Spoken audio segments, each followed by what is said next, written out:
Chief Executive John Lee plans to introduce an accountability system for top officials and civil servants to promote result-oriented governance.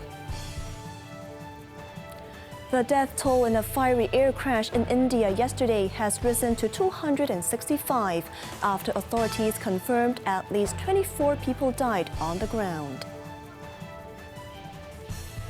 And Israeli airstrikes on Iran's nuclear and army installations kills the country's top military commanders and nuclear scientists.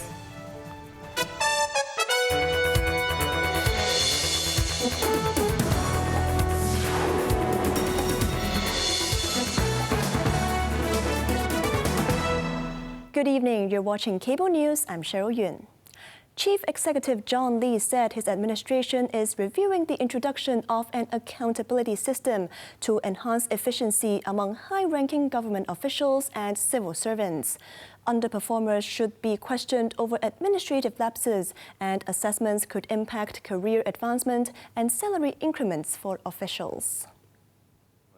In an interview with Singtao Daily, Lee stated that despite differences between the appointment systems for civil servants and politically appointed officials, an accountability system remains crucial.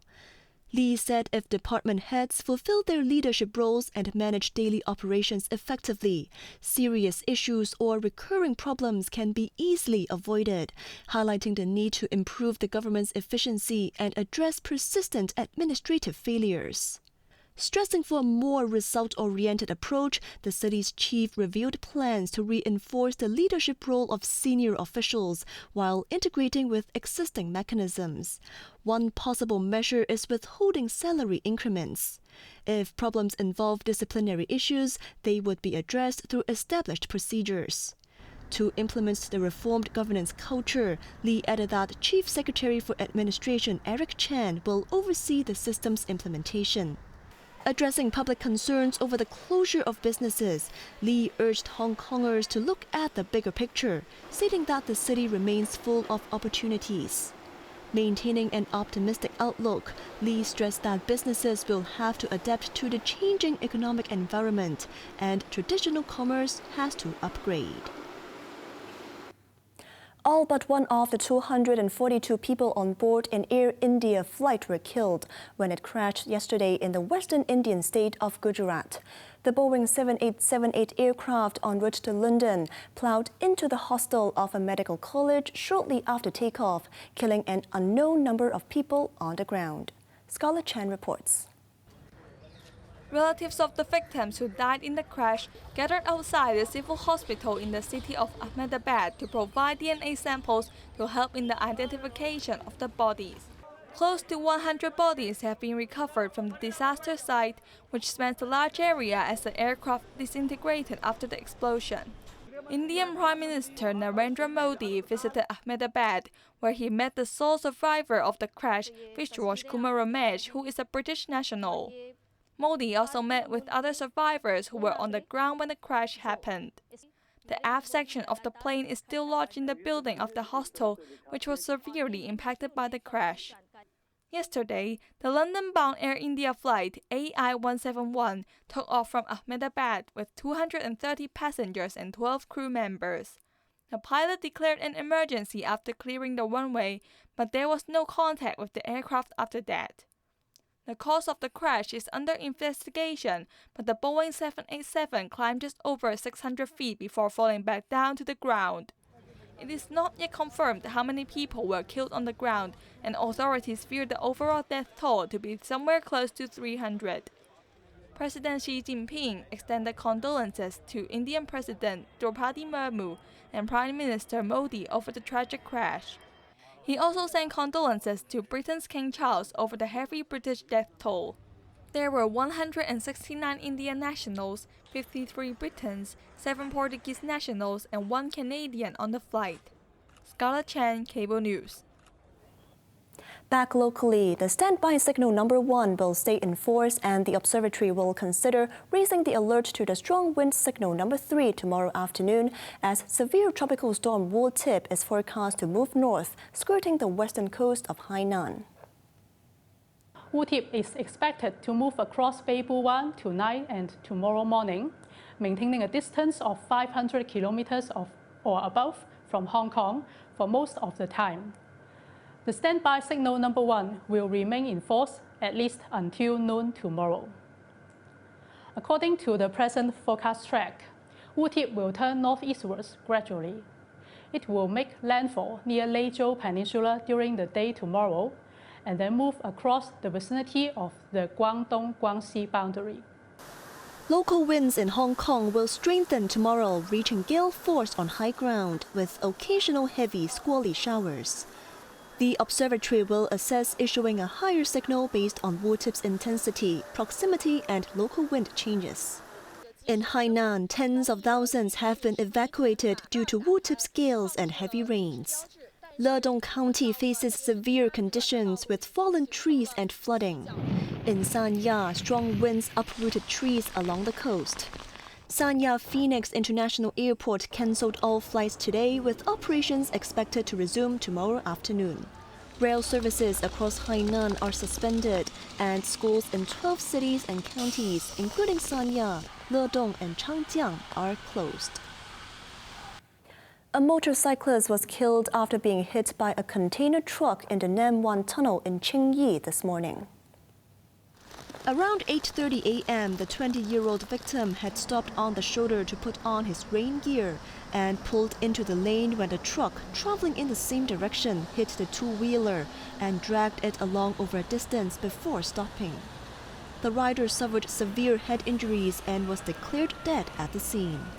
Kowloon-bound lanes of the tunnel were temporarily closed. The 66-year-old truck driver was arrested for causing death by dangerous driving.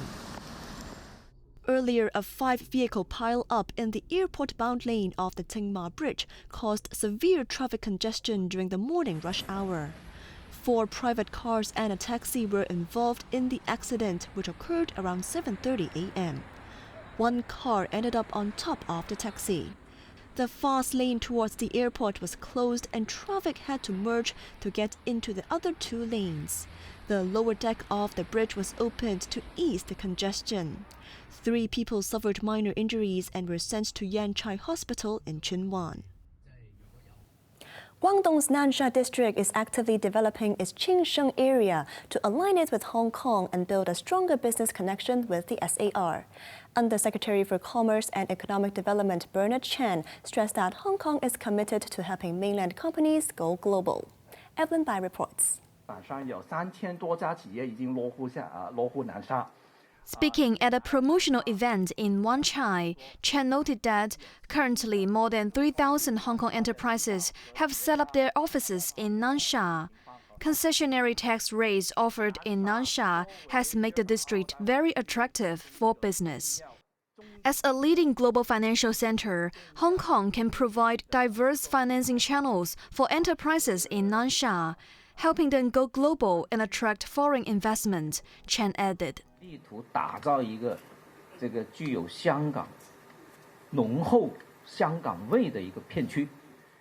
Liu Wei, the Communist Party's chief in Nansha, also highlighted that they want to integrate Hong Kong elements within Nansha's Qingsheng area.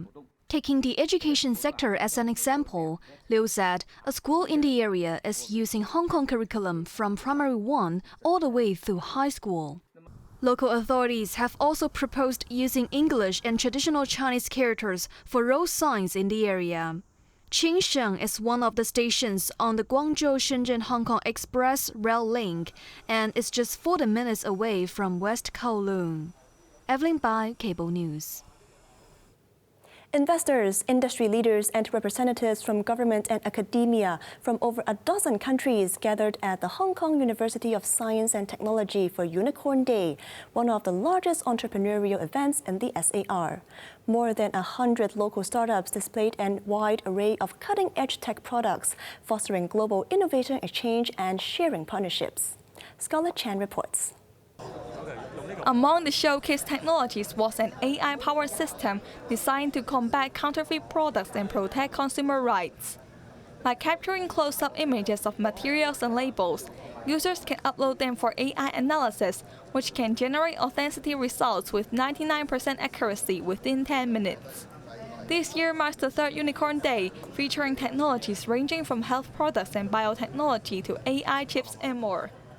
The event also saw the university signing memoranda of understanding with major pharmaceutical companies, venture capital firms, and national-level technology platforms to promote innovation and development.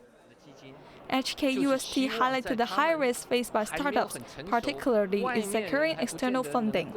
The university pledged continued support by facilitating access to external capital and providing technological and networking assistance to nurture those budding enterprises. Scarlett Chan, Cable News. Israel launched a wave of pre-dawn strikes across Iran today, targeting its nuclear and military sites. Tehran has reported civilian casualties, including children, and said a number of nuclear scientists and top military officials were killed in the attack on the capital. Quinton Yang reports. Moments ago, Israel launched Operation Rising Lion, a targeted military operation to roll back the Iranian threat to Israel's very survival. This operation will continue for as many days as it takes to remove this threat. Israeli Prime Minister Benjamin Netanyahu said the operation involved 200 fighter jets targeting nuclear facilities, ballistic missile factories, and military command centers across Iran. Iran's Supreme Leader Ayatollah Ali Khamenei said Israel should anticipate a severe punishment, but the more than 100 drones Tehran launched towards Israel were intercepted. At least 3 top Iranian military officials were killed, including the chief of the Iran Armed Forces, Mohammad Hossein Bagheri, the country's most senior military official. 2 scientists who were instrumental in Iran's nuclear program were also killed, according to state media. Meanwhile, the country's main atomic enrichment facility in Natanz, roughly 225 kilometers south of Tehran, was severely damaged in the strikes, but officials confirmed there was no radiation leak. U.S. President Donald Trump said he was aware of the strikes beforehand, but emphasized that America played no part in the attack. In Beijing, Foreign Ministry spokesman Lin Jian said China is deeply worried about the serious consequences that may result from the relevant actions and opposes any infringement on Iran's sovereignty, security, and territorial integrity. Quinton Yang, Cable News.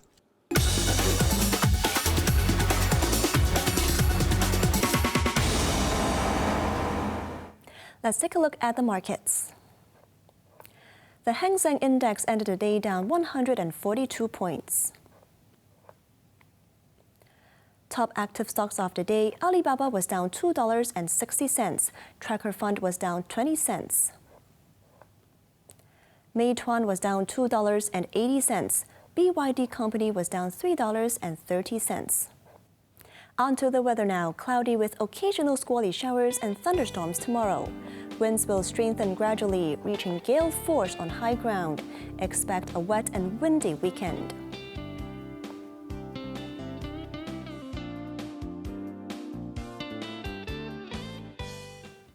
That's our news tonight. I'm Cheryl Yun. Thanks for watching and good night.